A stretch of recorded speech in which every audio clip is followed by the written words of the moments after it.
अकाल वेलकम सुस्वागतम सभी लोगों का।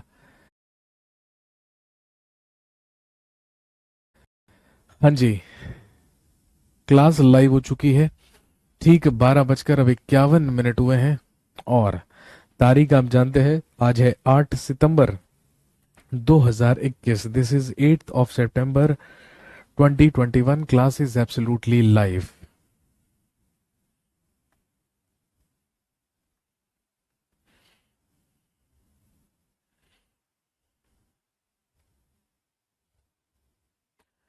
जी, सबसे पहले तो जल्दी से बता दीजिए कि लास्ट क्लास में हम लोग कहाँ तक पहुंच गए थे।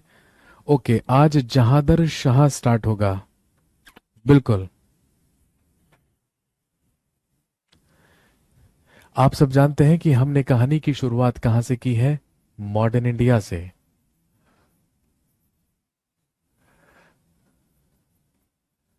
या आधुनिक भारत से।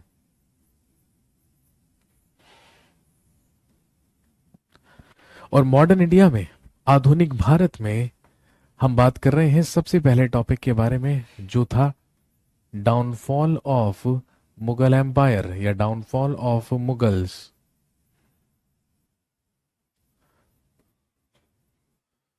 मुगलों का पतन।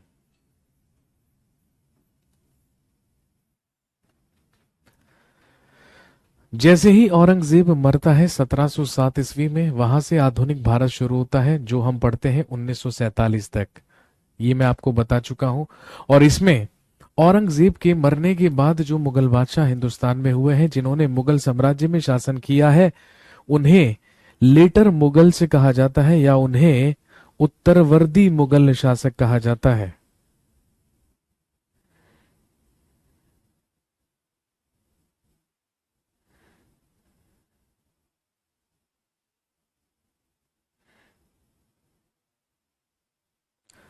वो कहलाते हैं लेटर मुगल्स या उत्तरवर्ती मुगल शासक। 1707 ईस्वी से लेकर 1857 ईस्वी तक। 1707 से 1857 तक का पीरियड हम पढ़ रहे हैं, जिसमें हम बात कर चुके थे औरंगजेब के बाद पहले मुगल बादशाह के बारे में, जिसका नाम था बहादुर शाह फर्स्ट या शाह आलम फर्स्ट। और कल की क्लास समाप्त हुई थी जब भारत का मुगल बादशाह बन गया था। लिख लीजिए, जहादर शाह।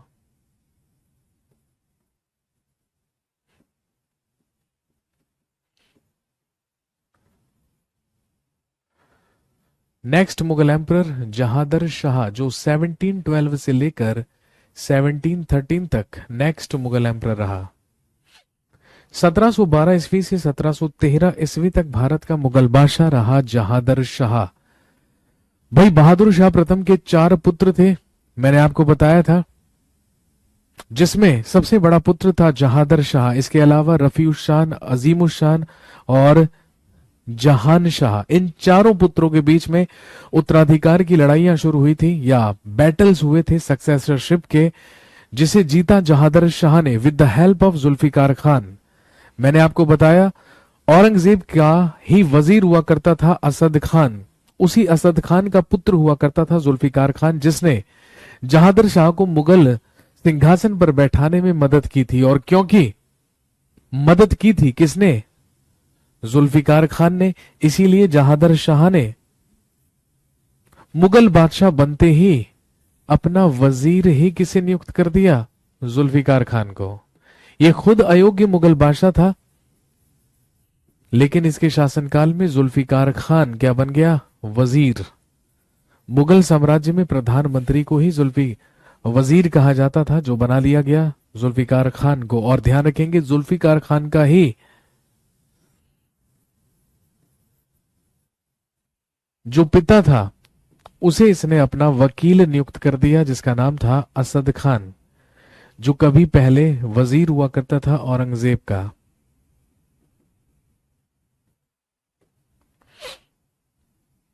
सबसे पहला काम तो ये हुआ।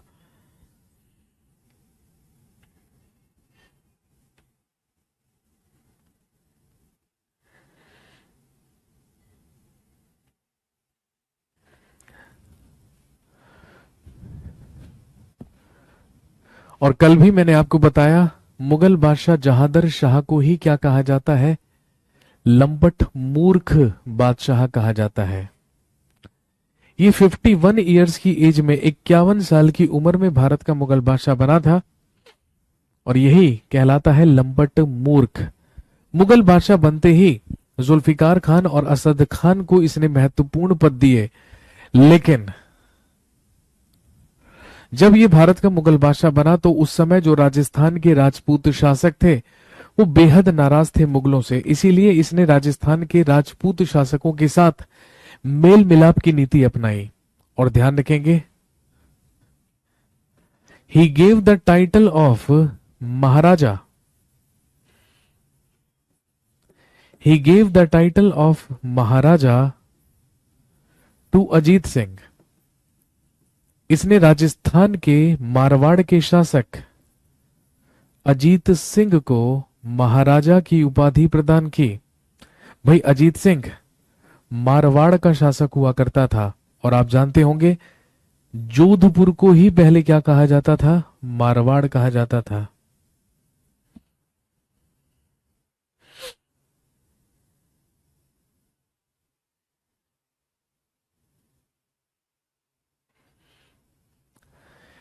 इसने मारवाड़ या जोधपुर के राजा अजीत सिंह को महाराजा की उपाधि दी और he gave the title of Maharaja to Ajit Singh of Marwar.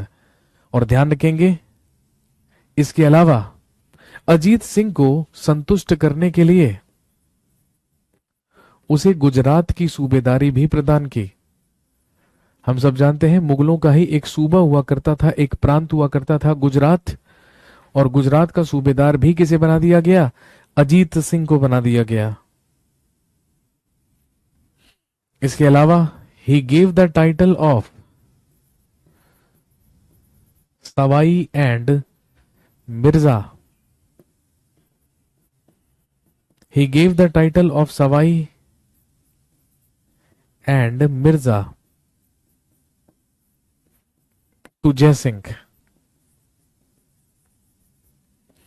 और इसने आमेर के राजा जयसिंह को सवाई और मिर्जा की उपाधि दी और इसके अलावा उसे मालवा की सूबेदारी प्रदान की।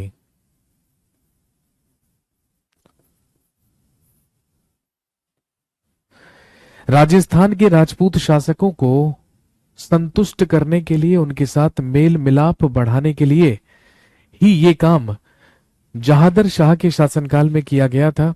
जहादर शाह ने मारवाड़ के राजा अजीत सिंह को महाराजा की उपाधि देकर उसे गुजरात की सूबेदारी दी, जिससे वो संतुष्ट हुआ, और दूसरी तरफ आमेर के राजा जयसिंह को सवाई और मिर्जा की उपाधि देकर उसे मालवा की सूबेदारी प्रदान की, जिससे वो भी क्या हुए, संतुष्ट हुए। अगला पॉइंट लिखेंगे, ही ऑल्सो प्रोहिबिटेड जजिया, इसने भी जजिया को प्रतिबंधित किया।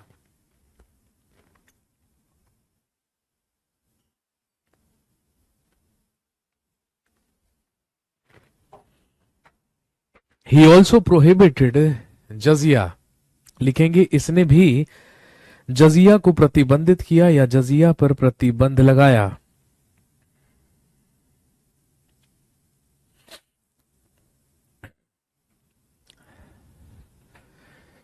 लेकिन बात तब बिगड़ी, जहादर शाह एक अयोग्य मुगल बादशाह था, लेकिन इसने अपनी सारी की सारी जो पावर थी वो प्रैक्टिकली जुल्फिकार खान और उसके पिता असद खान के हाथों में दे रखी थी। और इसी का नतीजा ये हुआ कि केवल नाम का मुगल बादशाह बनकर रह गया जहादर शाह, लेकिन प्रैक्टिकली मुगल प्रशासन चलाने लगा जुल्फिकार खान। और ध्यान रखेंगे, मुगलों में सारे के सारे जो डिसीजंस थे वो किसके द्वारा लिए जाने लगे,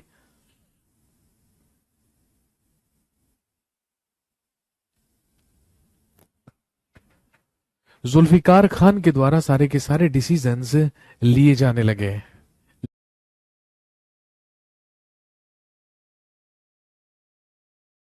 लेकिन बात तब बिगड़ी, भाई जहादर शाह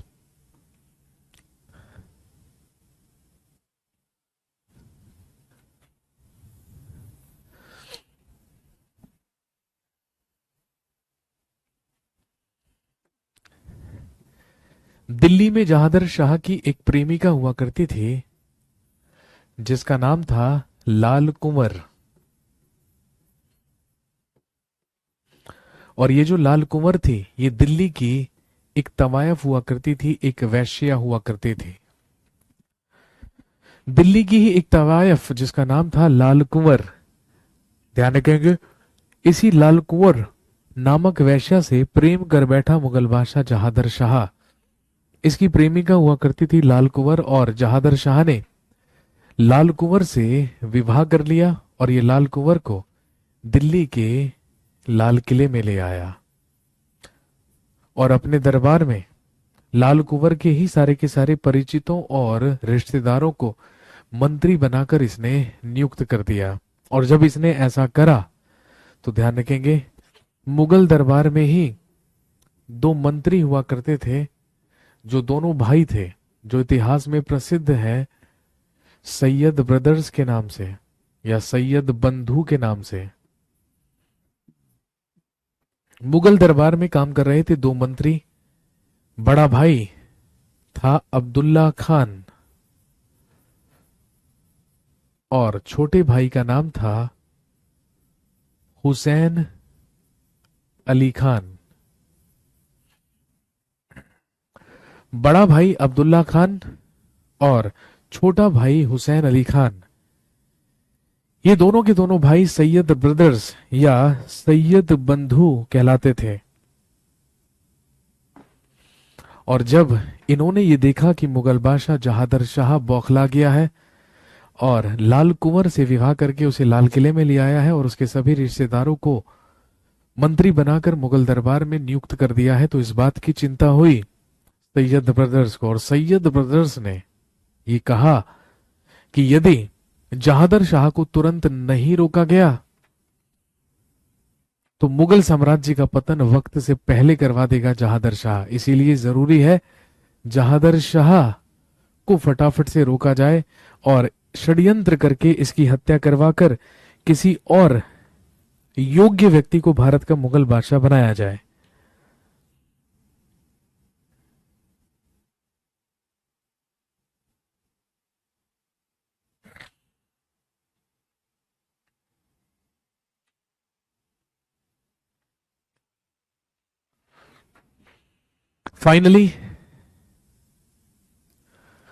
फाइनली सैयद बंधु को सफलता मिली।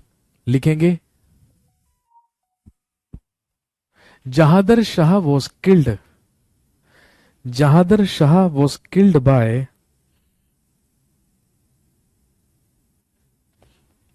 Jahandar Shah was killed with the help of Sayyid brothers. Sayyid बंधुओं की मदद से जहादर शाह की हत्या करवा दी गई और जहादर शाह की हत्या करवाकर भारत का अगला मुगल बादशाह बना फर्रुखशियर।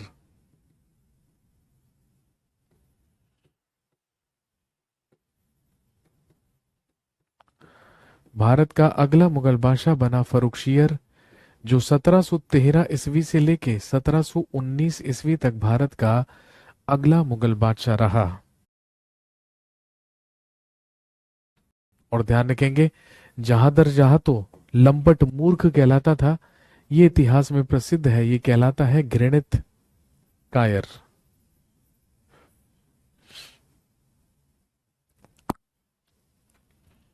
ये कहलाता है घृणित कायर।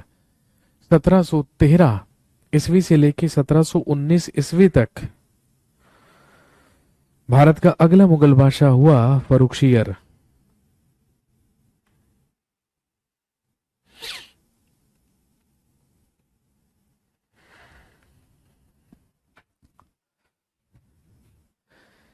जहादर शाह, ध्यान रखेंगे, जहादर शाह का ही भतीजा हुआ करता था फर्रुखशियर और यही क्या बन गया, अगला मुगल बादशाह बन गया 1713 ईस्वी से लेके 1719 ईस्वी तक। और मुगल बादशाह बनते ही सबसे पहला काम किया, लिखेंगे ही किल्ड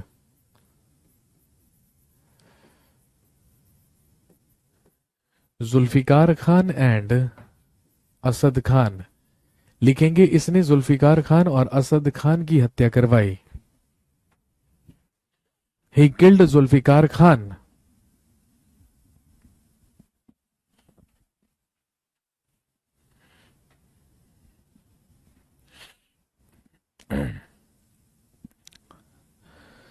सर इतने डिटेल्स में हम मराठा एम्पायर क्यों नहीं पढ़ते, क्योंकि है ना हम यहाँ पर है ना अपना इंटरेस्ट देखने के लिए नहीं, हम तो केवल और केवल एग्जाम क्वालिफाई करने के लिए आए हैं बेटे। अब डिटेल में वही चीजें पढ़ेंगे ना जहां से एग्जाम में क्वेश्चन आएगा। तो बताइए, अब ये तो कमीशन की गलती है ना कि वो मुगल साम्राज्य से ज्यादा क्वेश्चन पूछते हैं। अब अगर मुगल साम्राज्य से क्वेश्चन पूछेंगे तो भाई साहब हमें पढ़ना ही पड़ेगा, मजबूरी है हमारी। तुम्हें नहीं पसंद आ रहा, तुम्हें अपनी संस्कृति के खिलाफ लग रहा है तो आप मत पढ़िए, लेकिन क्या करें हमारी मजबूरी है, क्योंकि ये एग्जाम में पूछा जाता है, ये दिक्कत है।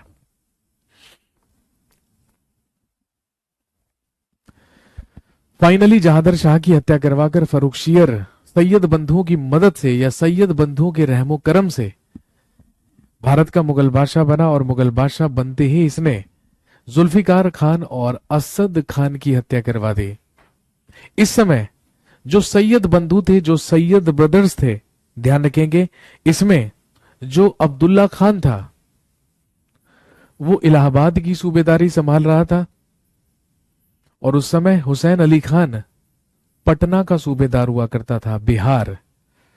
लेकिन जैसे ही सैयद बंधुओं की मदद से फर्रुखशियर भारत का मुगल बादशाह बना, तो खुश होकर फर्रुखशियर ने बड़े भाई अब्दुल्ला खान को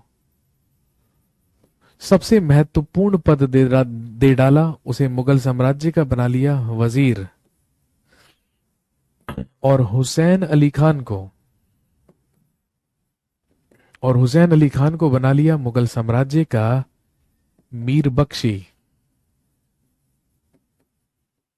अब ये मीर बख्शी क्या है, ध्यान रखेंगे मुगल साम्राज्य में आर्मी चीफ या सेनापति को ही क्या कहा जाता था, मीर बख्शी कहा जाता था।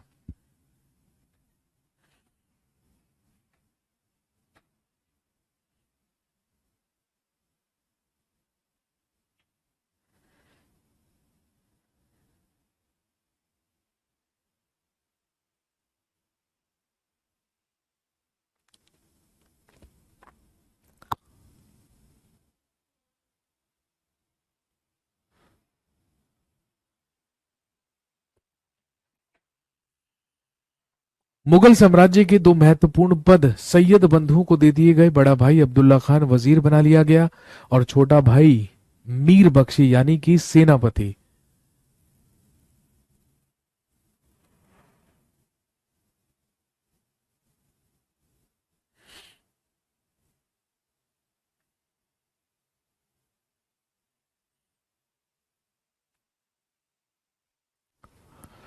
और इसके अलावा एक और व्यक्ति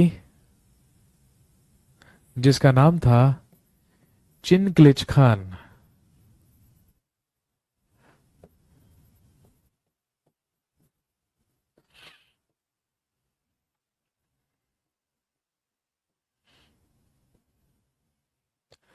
और मुगल बादशाह फर्रुखशियर के ही द्वारा चिनक्लिच खान को दक्कन का सूबेदार बना दिया गया। मैंने आपको बताया था औरंगजेब जब मरा था, सर इलाहाबाद और पटना क्या है, बहुत ही बढ़िया। अगर आप मेरे सामने होते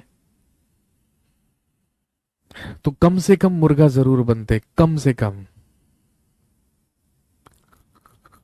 इलाहाबाद और पटना क्या है, बहुत ही बढ़िया।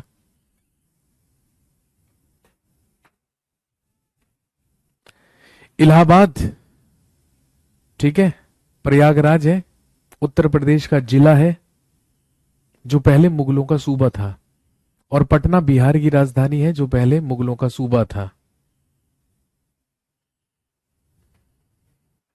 हालात खराब हो चुके हैं भाई। दक्कन का सूबेदार बना दिया गया चिनकलिच खान को। और दोस्तों ध्यान रखेंगे, मैंने आपको बताया भी था कि जब औरंगजेब मरा था तो उस समय मुगल साम्राज्य में 21 सूबे हुआ करते थे, एक अफगानिस्तान में, 14 सूबे उत्तर भारत में और 6 सूबे दक्षिण भारत में। और वो 6 सूबे जो दक्षिण भारत में थे, उनकी सूबेदारी ही किसको दे दी गई? चिनकलिच खान को। ध्यान रखेंगे, चिनकलिच खान को ही क्या कहा जाता है? यही कहलाता है निजाम उल मुल्क।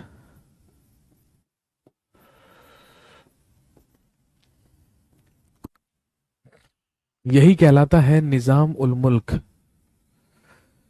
सूबा मतलब स्टेट। हाँ जी बिल्कुल, मुगल साम्राज्य में स्टेट को, राज्य को या प्रांत को, प्रोविंस को क्या कहा जाता था? सूबा कहा जाता था। और वहां का जो गवर्नर हुआ करता था या प्रांत अधिकारी हुआ करता था या प्रोविंस हेड हुआ करता था, उसे सूबेदार कहते थे।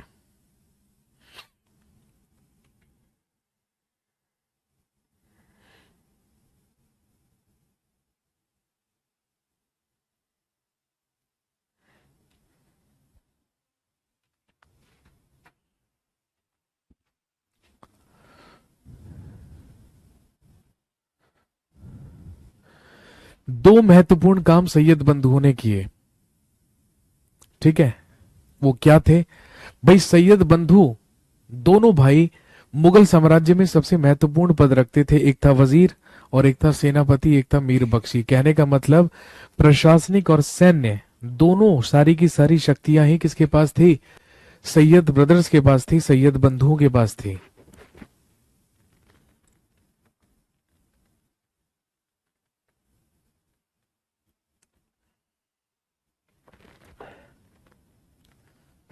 जब भारत का मुगल बादशाह फर्रुखशियर था, ठीक है, तो उस समय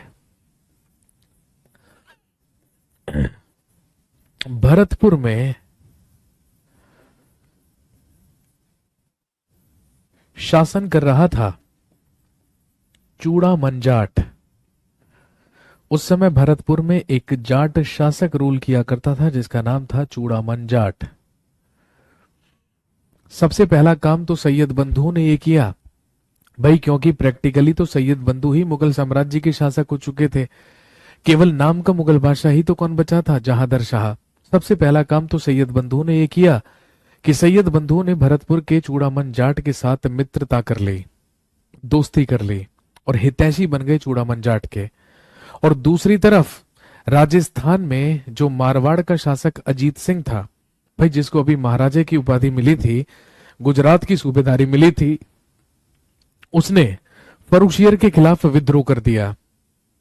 और जब उसने फर्रुखशियर के खिलाफ विद्रोह किया तो सैयद बंधुओं में हुसैन अली खान जो सेनापति था, उसी ने जाकर अटैक किया किस पर? अजीत सिंह पर। लिखेंगे Ajit Singh. Ajit Singh of Jodhpur did a revolt against Farrukhsiyar. Jodhpur के अजीत सिंह ने फर्रुखशियर के खिलाफ एक विद्रोह किया। Ajit Singh of Jodhpur did a revolt against फर्रुखशियर।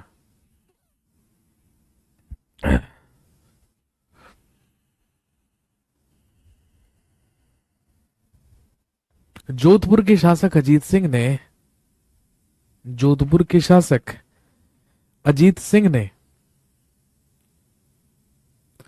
फर्रुखशियर के खिलाफ एक विद्रोह किया।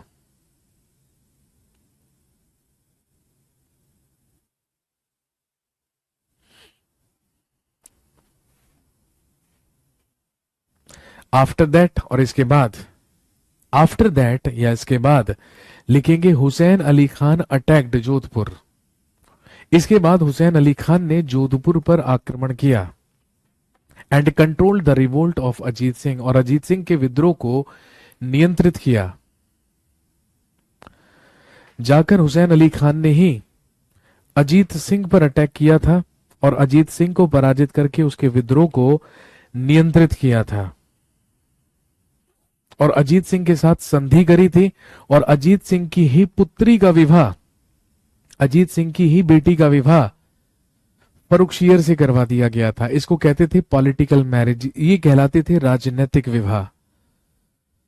इतिहास में जब भी एक शासक दूसरे शासक पर अटैक किया करता था तो दोनों के बीच में लड़ाई हुआ करती थी और लड़ाई के बाद संधि हुआ करती थी। और जब संधि हुआ करती थी तो संधि में हमेशा राजनीतिक विवाह हुआ करते थे। राजनीतिक विवाह का मतलब है जो दोनों में से ज्यादा ताकतवर शासक हुआ करता था वो दूसरे शासक की पुत्री से या उसकी फैमिली में किसी भी लड़की से या किसी भी राजकुमारी से विवाह करता था।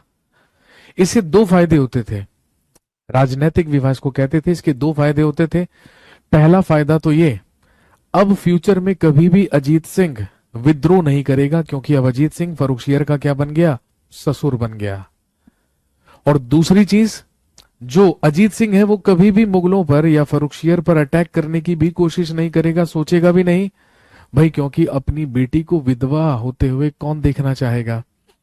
ये होते थे राजनीतिक विवाह, ये होते थे पॉलिटिकल मैरिजेस, जो आमतौर पर मुगल बादशाह किया करते थे, और खासकर राजस्थान के राजपूत शासकों से। क्योंकि भाई आप जानते हैं कि जो राजस्थान के राजपूत शासक थे वो योद्धा हुआ करते थे, वो लड़ाका हुआ करते थे और पूरा लोहा लिया करते थे मुस्लिम शासकों से। जलालुद्दीन मोहम्मद अकबर, भाई नाम सुना ही होगा। उसके हरम में 5,000 से ज्यादा महिलाएं रहा करती थी और 100 से ज्यादा शादियां की थी जलालुद्दीन अकबर ने। कह सकते हैं कि आधे से ज्यादा राजस्थान तो ससुराल था अकबर की, क्योंकि जिस भी राजा के साथ संधि होती थी, जिस भी राजा के साथ सुलह होती थी, तो वहां पर राजनीतिक विवाह जरूर हुआ करता था।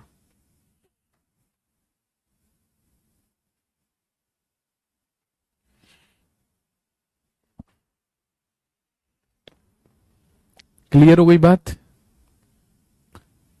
सर चंद्रगुप्त मौर्य ने भी तो किया था। जी हाँ, बिल्कुल किया था। सेल्यूकस निकेटर की पुत्री के साथ विवाह किया था, बिल्कुल किया था।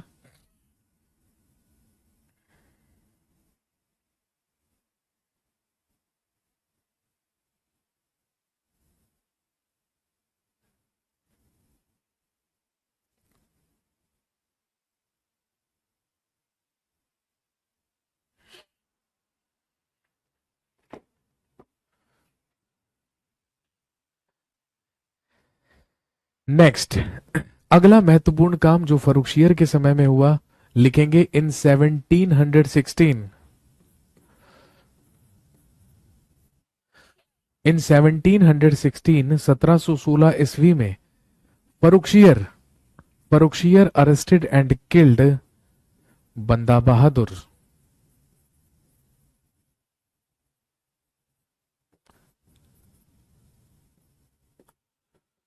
1716 ईस्वी में फर्रुखसियर के द्वारा बंदा बहादुर को कैद कर हत्या करवा दी गई।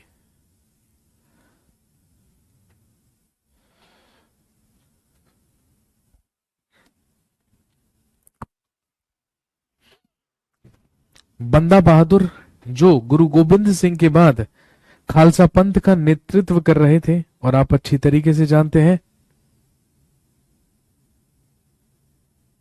सिखों की सेना का नेतृत्व कर रहे थे और मुगलों से संघर्ष भी कर रहे थे। तो आप जानते हैं कि बंदा बहादुर का संघर्ष मुगलों के साथ अभी भी जारी था, और फाइनली 1716 ईस्वी में फर्रुखसियर ने बंदा बहादुर को पराजित करके गिरफ्तार करवा लिया और बंदा बहादुर की हत्या करवा दी।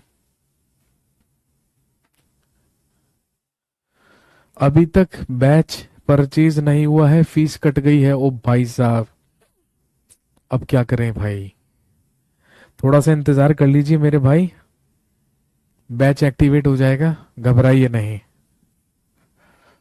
आपकी फीस कटी है, लेकिन हम करियर बिल की नाक नहीं कटने देंगे, टेंशन मत लीजिए।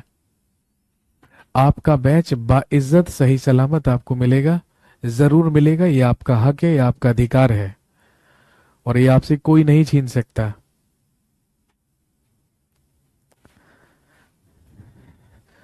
एक्चुअली ना होता क्या है ना, एक साथ भारी संख्या में आप लोग क्या करते हैं, बैच परचेज करते हैं या ऑनलाइन पेमेंट करते हैं, तो वो यहां पर सिस्टम में अपडेट होने में ना थोड़ा सा टाइम लग जाता है। सिर्फ इतनी सी प्रॉब्लम है। और कोई प्रॉब्लम नहीं है।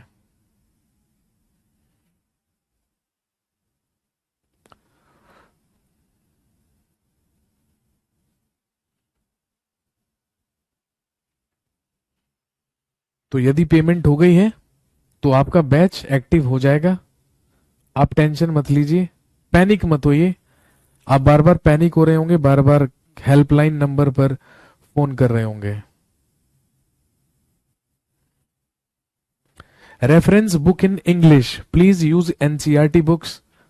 इट डिपेंड्स कि आप किस एग्जामिनेशन की तैयारी कर रहे हैं, ये उस पर डिपेंड करता है।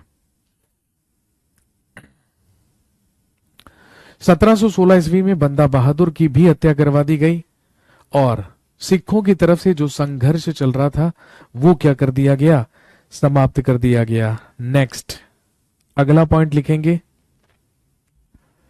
इन 1717 लिखेंगे Farrukhsiyar gave a golden ordinance to the Britishers.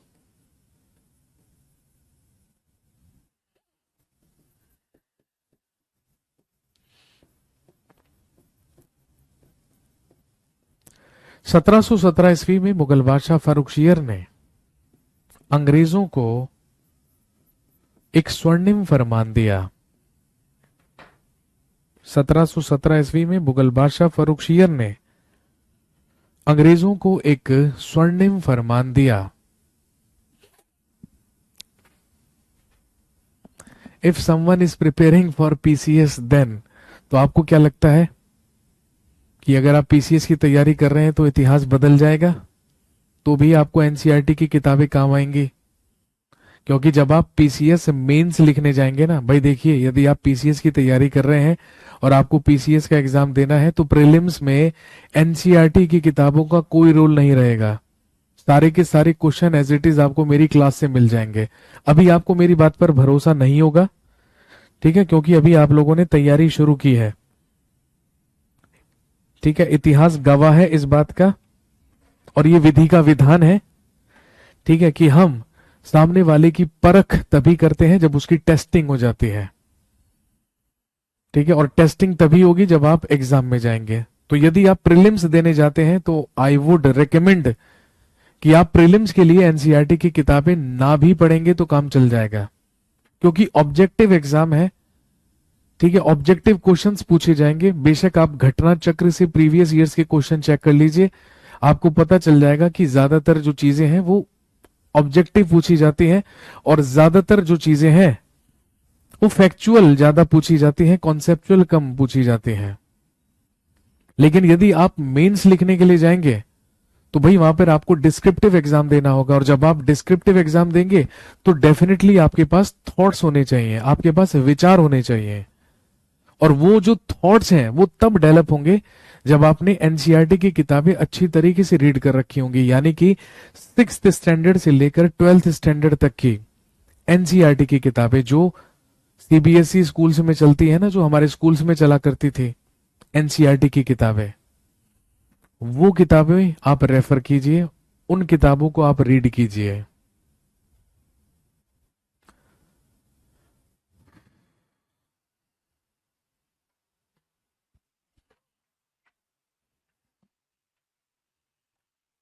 तो एनसीईआरटी पढ़ने से क्या होगा, आपके जो थॉट्स हैं वो डेवलप होंगे। और अल्टीमेटली यार जो व्यक्ति ना आपकी कॉपी चेक कर रहा होगा ना मेंस की, वो यही ढूंढेगा कि आपने एनसीईआरटी के पॉइंट्स इंक्लूड करे हैं या नहीं करे हैं। यदि आप आईएएस का एग्जाम भी देंगे ना तो वहां पर अगर आपने एनसीईआरटी के पॉइंट्स नहीं लिखे हैं तो आपको मार्क्स नहीं मिलेंगे, भले ही आप कितनी भी कहानी सुना दीजिए। ये जरूरी होता है, इसलिए हम कहते हैं कि आप एनसीईआरटी बुक्स को रेफर कीजिए। लेकिन पता है होता क्या है, जब आप लोग तैयारी करना शुरू करते हैं ना, तो जैसे ही आप तैयारी करना शुरू करते हैं तो आप लोग इतना जल्दी में होते हैं कि आपको हर चीज का क्या चाहिए, शॉर्टकट चाहिए, हर चीज का शॉर्टकट। क्योंकि हमें आदत रही है ना, वैसे स्कूल में भी तो यही होता था। स्कूल में एक रात पहले थोड़ी सी पढ़ाई करी, सुबह उठ के थोड़ा सा पढ़ाई की, स्कूल में एग्जाम देकर आ गए, और जब एग्जाम देकर आ गए तो मार्क्स भी बढ़िया आ गए। ऐसी 10th में हुआ, ऐसी 12th में हुआ, और कॉलेज में तो माशाल्लाह रात को बैठे पढ़ने के लिए, सुबह तक पढ़ते रहे, एग्जाम देकर आए और फर्स्ट डिवीजन आ गई सबकी, 60% 70% मार्क्स ले आए। तो हमें हमेशा ऐसा ही लगता है कि यार पढ़ाई बहुत इजी है ना। लेकिन ऐसा एक्चुअली क्या है ना, पहले तो आप सिर्फ मार्क्स लाने के लिए पढ़ रहे थे, पहले तो आप सिर्फ और सिर्फ अपनी परसेंटेज बनाने के लिए पढ़ रहे थे, डिग्री हासिल करने के लिए पढ़ रहे थे। लेकिन यहां पर ना तो आपको डिग्री मिलने वाली है, ना ही आपकी परसेंटेज बनने वाली है। यहां तो आपको केवल और केवल बस अपने आप को साबित करना है दूसरों से बेहतर, आपको दूसरों से बेटर अपने आप को प्रूव करना है। और जब आप दूसरों से बेटर अपने आप को प्रूव करना चाहेंगे तो आपको थोड़ी पता है कि दूसरे का लेवल क्या है। तो कहने का मतलब है आपको अपना लेवल आउटस्टैंडिंग रखना पड़ेगा। आउटस्टैंडिंग, आपको अच्छा नहीं, आपको बेहतरीन बनना है। You have to be outstanding.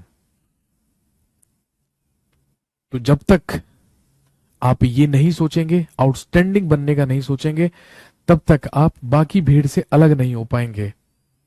आपका कंपटीशन है ना, अब आपका कंपटीशन अपने आप से है, ये बात ध्यान रखना।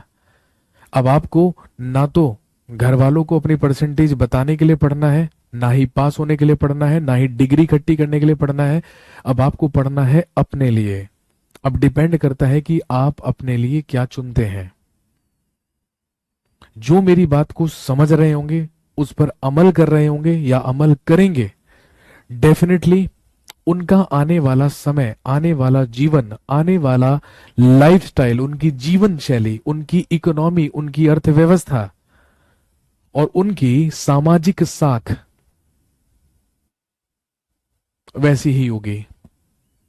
और जो इस बात का को अमल नहीं करेंगे, इस पर नहीं चलेंगे या मेरी बात को नहीं समझेंगे या अपने लिए सीरियस नहीं होंगे, तो डेफिनेटली उनका आने वाला जीवन, उनकी अर्थव्यवस्था, उनकी सामाजिक जो हैसियत रहेगी वो उसी हिसाब से होगी भाई।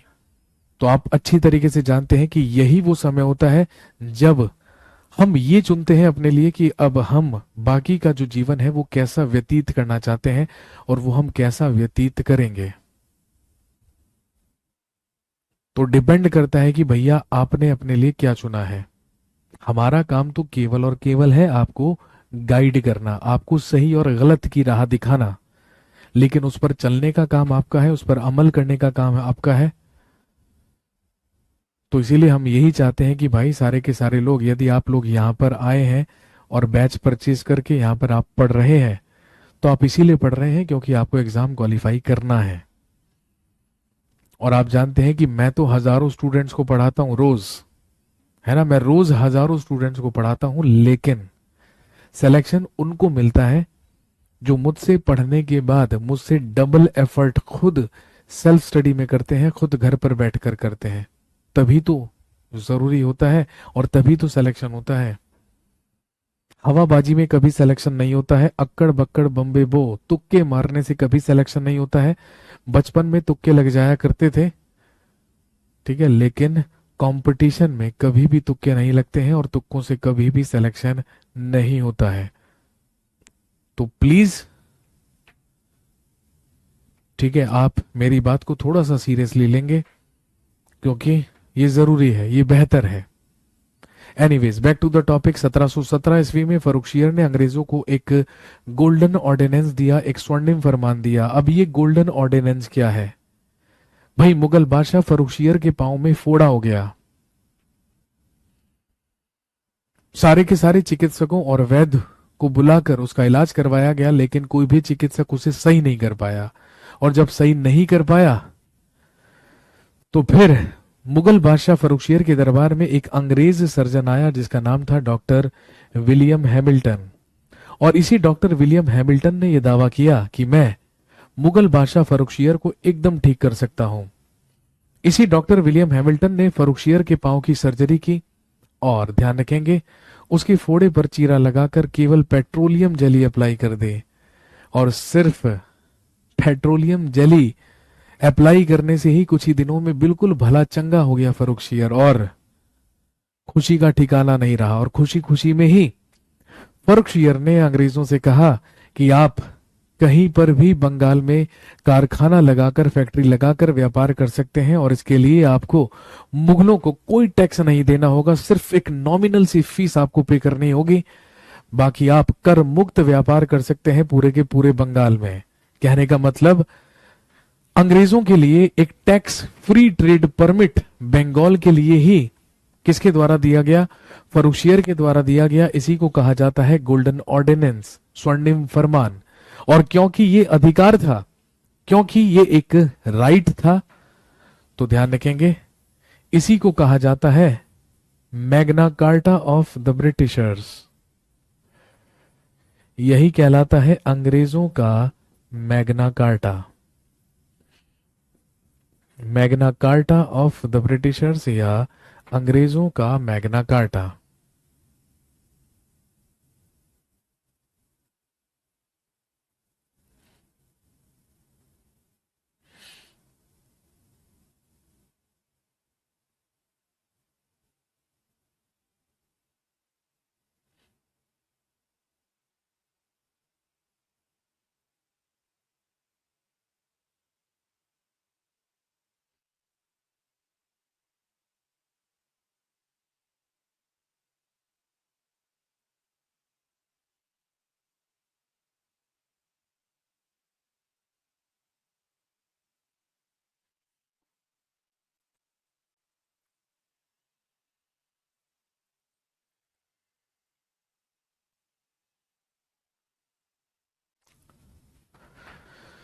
यहां तक की बात समझ में आ गई?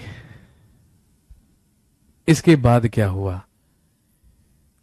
धीरे धीरे फरुखशियर सैयद बंधुओं के हाथों की कठपुतली बनने लगा। कहने का मतलब, भाई नाम का मुगल बादशाह फरुखशियर था, लेकिन प्रैक्टिकली, वास्तविक तौर पर तो मुगल साम्राज्य में शासन कर रहे थे सैयद ब्रदर्स।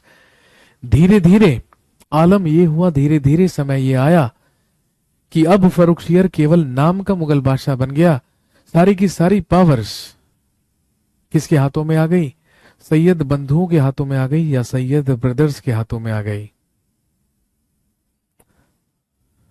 अब फरुखशियर ये रणनीति बनाने लगा, ये स्ट्रेटेजी बनाने लगा कि किसी तरीके से सैयद बंधुओं की हत्या करवाकर उन्हें रास्ते से हटाया जाए। लेकिन उधर सैयद ब्रदर्स भी यही रणनीति बना रहे थे, और सैयद ब्रदर्स भी यही चाह रहे थे कि किसी तरीके से मुगल बादशाह फरुखशियर की हत्या करवाकर, या फरुखशियर को मरवाकर किसी ऐसे व्यक्ति को मुगल बादशाह बनाया जाए जो हमारे कंट्रोल में रहे, जो हमारे नियंत्रण में रहे। लेकिन मुगल बादशाह फरुखशियर को मरवाना इतना आसान नहीं था, इतनी आसान बात नहीं थी, क्योंकि वो मुगल बादशाह था। सैयद बंधुओं को किसी ना किसी की मदद चाहिए थी, और आप जानते हैं कि सैयद बंधुओं की मदद कौन कर सकता है? जो मुगलों के सबसे बड़े दुश्मन होंगे, वही सैयद बंधुओं की मदद करेंगे। और आप जानते हैं, इस समय मुगलों के सबसे बड़े दुश्मन हुआ करते थे दक्षिण में मराठास। तो सैयद बंधुओं ने डिसाइड किया कि क्यों ना मराठाओं की मदद ली जाए, क्यों ना मराठाओं से मदद मांगी जाए।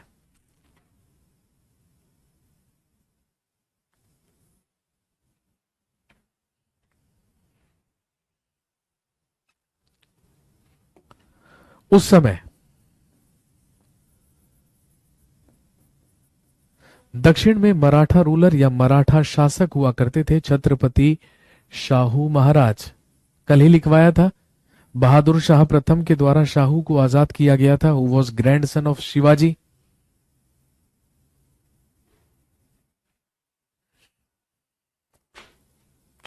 बहुत ही बढ़िया।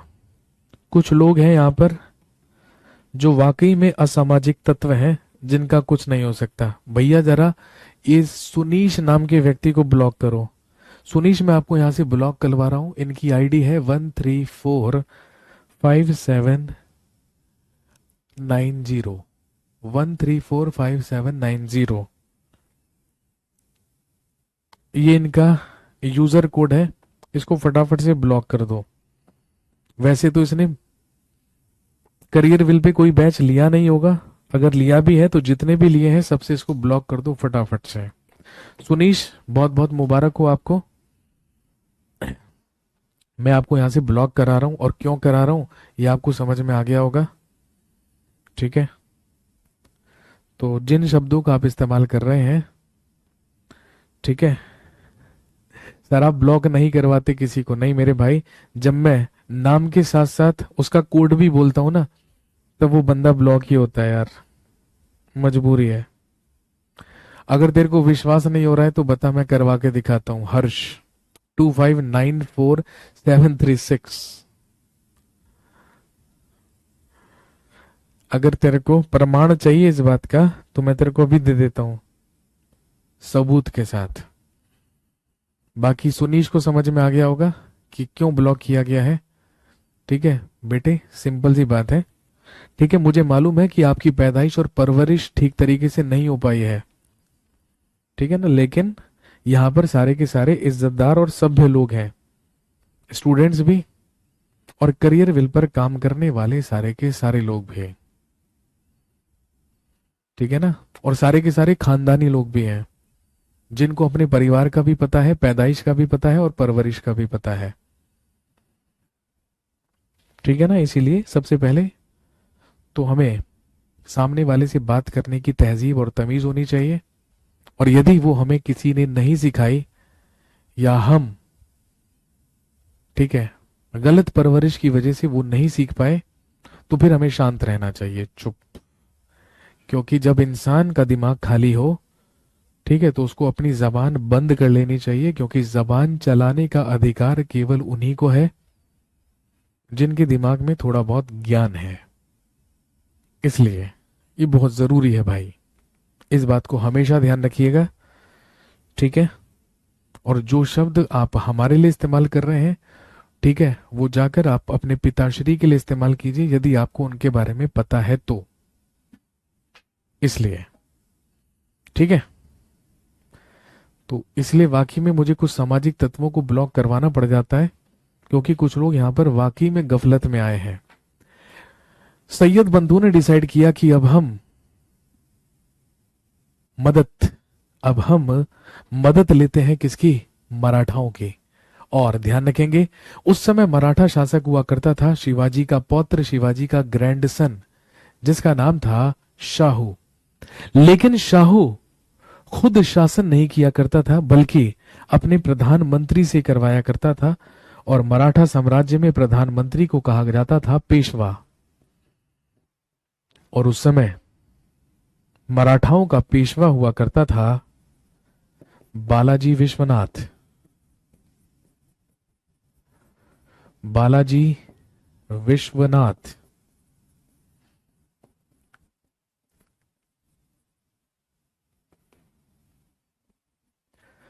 और ध्यान रखेंगे, सैयद बंधु ने डिसाइड किया कि मुगल बादशाह फर्रुखशियर की हत्या करवाने में हमें मदद ही किससे लेनी चाहिए? बालाजी विश्वनाथ से लेनी चाहिए। और ध्यान रखेंगे, ये जो बालाजी विश्वनाथ थे, ये 1713 से लेके 1720 तक शाहू के प्रथम पेशवा थे। He was first Peshwa of Marathas. अलग टॉपिक है हमारे पास, मराठास एंड पेशवास। यहां पर कोई कन्या लिख रही थी कि हम मराठा को डिटेल में नहीं पढ़ते हैं। बेटे, हम मराठा को डिटेल में कहां से पढ़ेंगे, क्योंकि हमारे टॉपिक का नाम है डाउनफॉल ऑफ मुगल्स। तो जब हम मराठास एंड पेशवास पढ़ेंगे, और जब उसको हम डिटेल में पढ़ेंगे, ठीक है, तो हमें जानकारी मिलेगी मराठा शासकों के बारे में और पेशवाओं के बारे में। मराठाओं के सबसे पहले पेशवा बालाजी विश्वनाथ हुए, और सैयद बंधु ने डिसाइड किया कि किसी तरीके से बालाजी विश्वनाथ के साथ संधि की जाए और उन्हीं से मदद ली जाए फर्रुखशियर की हत्या करवाने में। बिल्कुल यही हुआ 1719 ईस्वी में।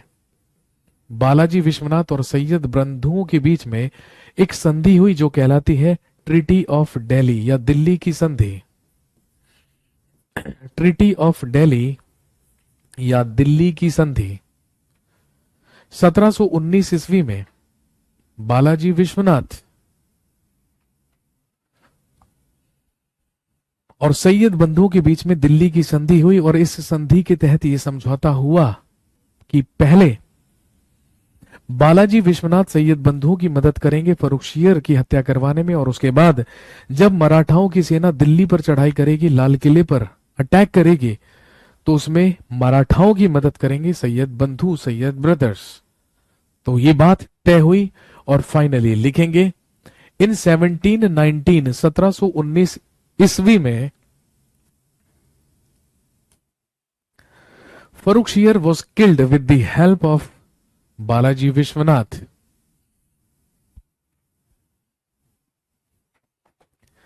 Farrukhshear was killed with the help of Balaji Vishwanath.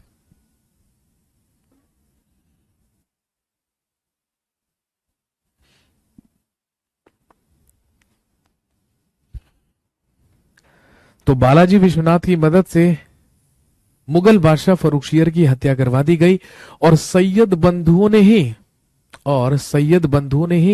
1719 में मुगल सिंहासन पर बिठाया एक और मुगल शहजादे को, जिसका नाम था रफी उद दरजात।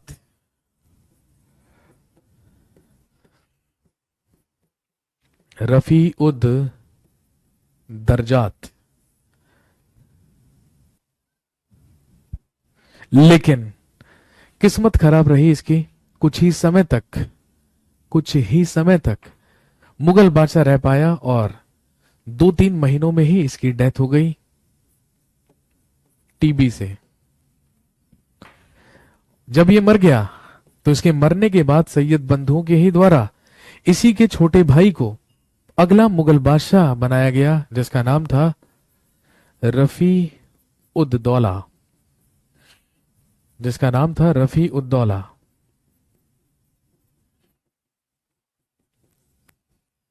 और ध्यान रखेंगे कुछ ही महीनों के बाद इसकी भी डिसेंट्री से, अतिसार रोग से मृत्यु हो गई। और ध्यान रखेंगे रफी उद दौला ही क्या कहलाता है? शाहजहां सेकंड। ये शाहजहां सेकंड के नाम से मुगल सिंहासन पर बैठा था या मुगल बादशाह बना था, यही कहलाता है शाहजहां सेकंड।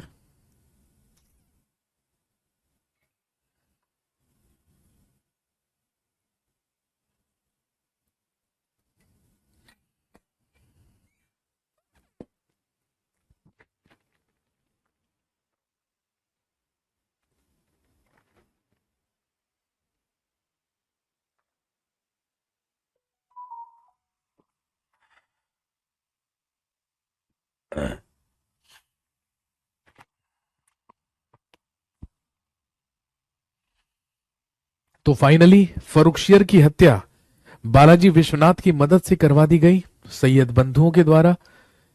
सैयद बंधुओं ने रफी उद दरजात को मुगल बादशाह बनाया, जो चल बसा। इसके छोटे भाई को मुगल बादशाह बनाया रफी उद दौला, वो भी चल बसा। और इसके मरने के बाद सैयद बंधुओं ने ही अगला मुगल बादशाह बनाया और सिंहासन पर बिठाया मोहम्मद शाह को। लिखिए नेक्स्ट, मोहम्मद शाह, जो 1719 ईस्वी से लेकर 1748 ईस्वी तक भारत का अगला मुगल बादशाह बना।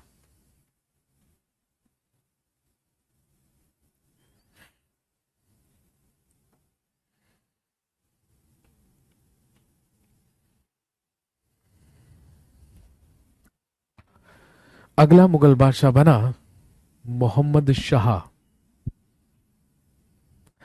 आपसे पूछेंगे what was the actual name of Mohammad Shah, लिखेंगे his actual name was Roshan Akhtar.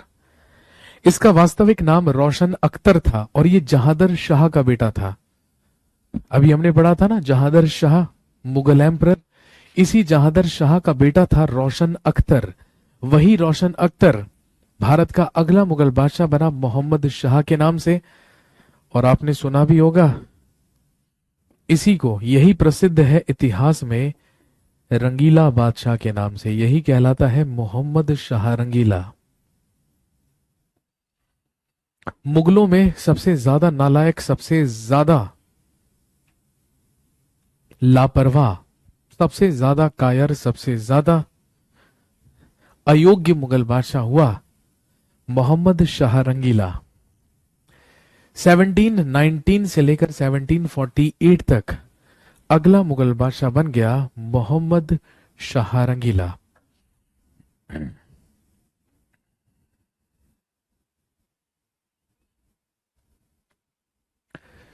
नाम लिखकर छोड़ दीजिए, बस 1 मिनट रुकेंगे, अभी कंटिन्यू करते हैं।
हाँ जी, वेलकम बैक।